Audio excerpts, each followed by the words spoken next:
Now, this is the famous song by Beethoven.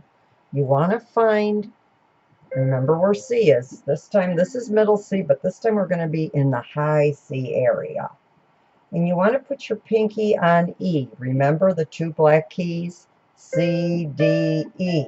Okay, so put your pinky on the E, and we're going to be using the D sharp key, the black key that's right here.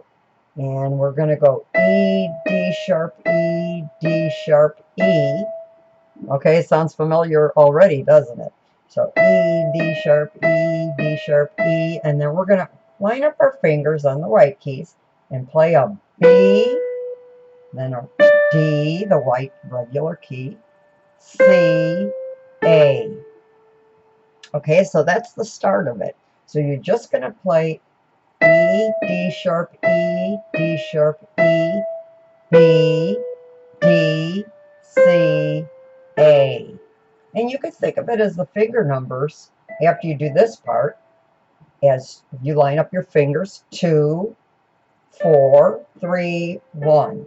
Okay, so work on that part.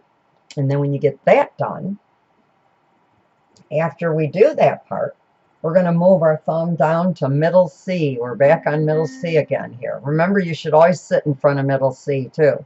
No matter where you're playing, you should always sit in front of middle C. Okay, so we're going to, after we hit that A, we're going to go down to middle C. And this time we're going to stretch out our fingers.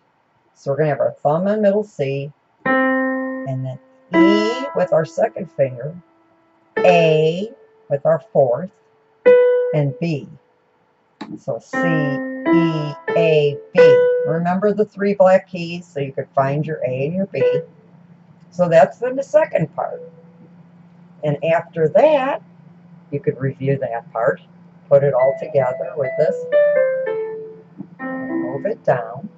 We're going to move now the thumb to the E. Remember, it was on middle C, just moving it up too.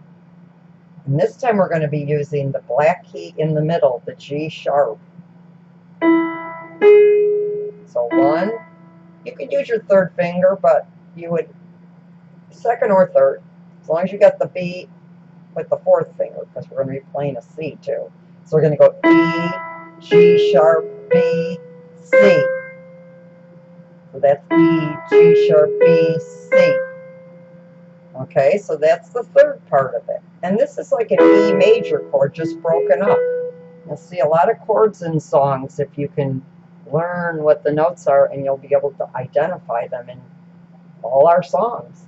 Okay, so after you do the E, we hit this E again with the thumb, same E.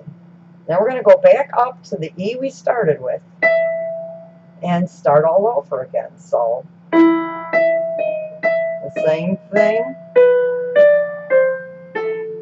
down to the C, middle C, and then but this time, the second time, we're going to play the E, C, B, A. So it's a little bit different there to get to an ending. And you can just keep repeating. Okay, so I may have another clip where we'll add the left hand, but right now I think just working on that right hand will be enough for right now, because you want to memorize it and get the muscle memory down. If you have any questions,